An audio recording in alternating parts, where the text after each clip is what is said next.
So what is the best weapon in Hades? Well, if you had asked me when I first started, I would have easily and quickly said Malphon, because that's the weapon that I first gravitated towards. I found the gameplay to be very smooth, and among my early runs, the ones where I used Malphon were in fact the best. But as I played the game more, I realized that the weapons are more than just a class identity, and that as the aspects unlock and change the functionality of the way, say, Stygius works with aspect of Arthur, then in fact even weapons I thought were bad or boons that I thought were inefficient were very useful in the right situation with the right weapon. So to start with Malphon, the Twin Fists. What attracted me to this weapon was the very fast punching, the way you could interrupt enemies quite easily, and the way you could use the special to add additional damage and gain some safety from having a greater range with greater mobility. Now, when I discovered the aspect of Talos, this was magnified even more, because now I didn't have to worry about dangerous ranged enemies and running up to them potentially getting hit. I could just pull them to me and then continue to beat them up. I think that Malphon is a very beginner-friendly weapon, and in fact, some of my best early runs where I came the closest to beating Hades were the ones where I used the fists. I found that they synergized very well with Dionysus, and synergized quite well with the flying kick upgrade from Daedalus, which, even if it's not always perfect, remains one of my favorites to grab, just because it is fun to go flying across the screen, have that extra mobility, and kill enemies. Now, Malphon is not without a bit of a weakness. It is a short-range weapon. You do need some good dashes to avoid attacks, and especially on fights like Hades, where he has a massive range, you do need to be careful with your positioning. But if you use effects like Doom to have some delayed damage, if you use Hangover, then even when you don't have the highest uptime on the boss, you're able to get a lot of good damage in. The only aspect for Malphon that I'm not a big fan of is Demeter. Right now, it feels lackluster. I may try it again in the future, invest more into it, and give a better opinion later. But for now, I would say give that one a pass. Focus on Exagryph for more single target, or Talos for more crowd control. And now, onto a weapon which I initially didn't like, and that's Exagryph. I found Exagryph to be quite awkward when I first used it, both not interrupting enemies' attack patterns, and also the kind of clunky fire and reload. Some of this may have been exacerbated by the fact that I was playing on controller, but after giving it another shot, I realized that overall the Daedalus upgrades make the quality of life much, much better. And you can do a lot by manipulating your special, causing it to be a cluster bomb, a rocket, you name it. And that will cover for a lot of the weaknesses of Exagryph. You could also use the Seeking Shots, which allows you to be far more mobile, or the shotgun version, which allows you to be a pretty scary melee combatant with quite high damage output. In terms of what aspect I like the most, well, I can tell you I like Lucifer the least, but I can't actually tell you which one I categorically like the most. I've used Zagreus, Eris, and Hestia almost evenly, and I think all of them have their own advantages and their own disadvantages. Eris is very good if you want to be very aggressive in the face of enemies. Hestia is good if you're playing more ranged, playing safe,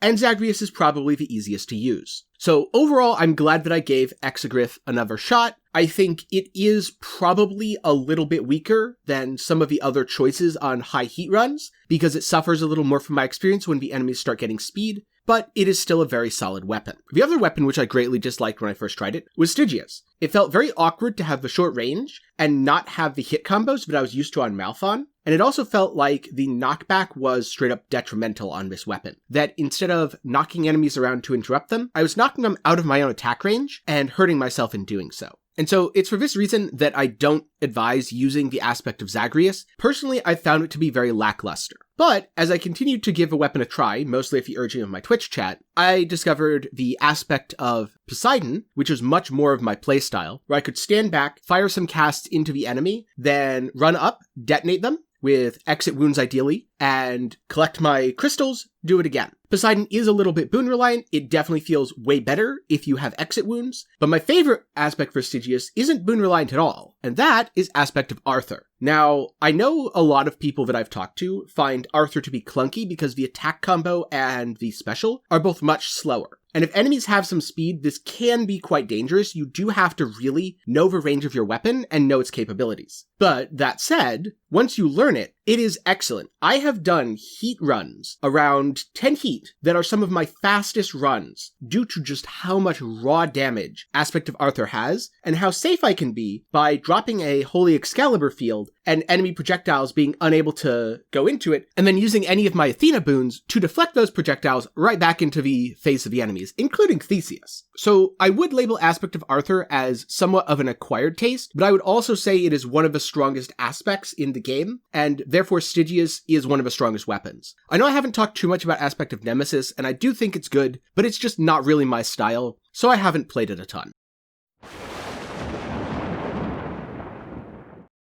And then onto Vratha, which was my second favorite weapon early on, due to the extreme range and the fact that it played kind of as an in-between a single target, an AoE, a ranged, and a melee build. You have a lot of versatility on Vratha, and I still like that, but I also think Vratha suffers from the fact that as a result of all this versatility, it doesn't really excel at any single thing. In terms of aspects, I definitely prefer either Aspect of Hades or Aspect of Zagreus. Personally, I find Guan Yu to be quite awkward. It just hasn't really clicked with me. I may need to enhance the weapon more so that the life penalty isn't so severe. Aspect of Achilles, I think I'd rather just play Aegis if I was going to charge into enemies. But Aspect of Zagreus with the spear having crit on return, or Aspect of Hades with just a good damage bonus, such as Aphrodite or even Poseidon, to knock enemies around on my attack, is very effective and quite enjoyable. I feel like I'm able to get those punishing sweeps off, AoE enemies as they're spawning in, deal with single target as a bonus when I can, but I'm not absolutely tied to it. So if you want a weapon that works pretty well in all situations, is easy to learn, and has a lot of options, I would very much suggest Vratha.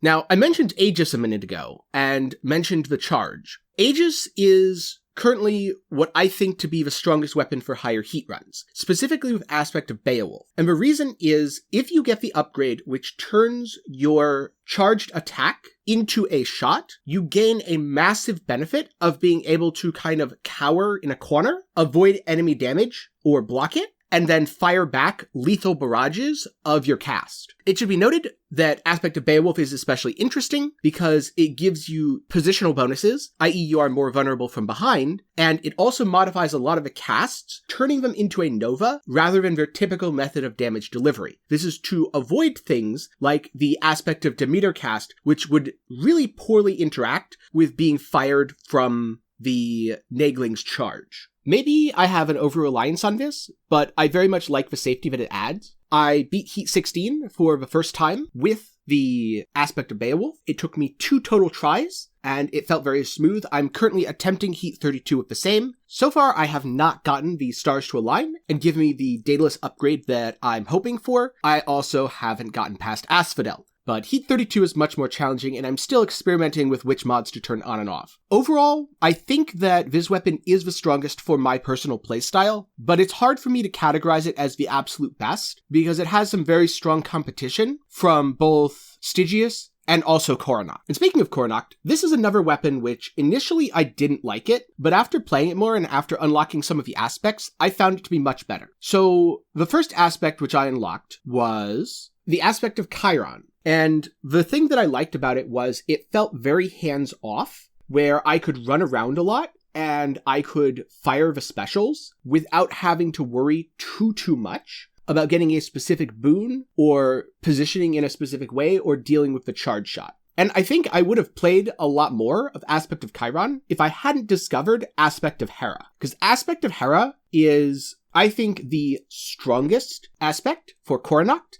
It has the same advantages as Aspect of Beowulf, where you can have a very safe hit and run playstyle. You can kind of stand off to the corner, off to the side, not really worry about attacking an enemy, just dodge a lot, and you have massive burst damage. The only downside is you do need to get your casts back, and you do need to make sure that you're getting a lot of damage on your cast, and that you have some way to dislodge the cast from the enemy, or, as I much prefer to do, you use Festive Fog. Now, with Coronacht, I have actually gotten my best Hades fight ever, where I only took a single hit the entire fight. Now, he didn't have speed, and it would have been much harder if he did, but overall, this proved to me that the weapon was super solid, and that I should give it more of a chance and take the time to learn it. and I really don't regret anything about that. As I've played Hades more, and as I push for Heat 32 and approach 100 hours played, what I found is it doesn't really matter what the best weapon in Hades is. They're all pretty good, and they all have strengths and weaknesses. Personally, I do think Exagryph is maybe a little bit weaker than a lot of the others, and I do think that Aegis is a little bit stronger. But that isn't to say the gap is large enough that you can't do everything in the game with Exagryph, or that you must use Aegis if you're pushing high heat. If I were to rate the 5 strongest weapon aspects based on my own playstyle, my own experience, and what has worked for me so far, I would say number 1 is Aegis with the aspect of Beowulf. Number 2 is Stygius with the aspect of Arthur. Number 3 is Coronacht with the aspect of Hera. Number 4 is Malphon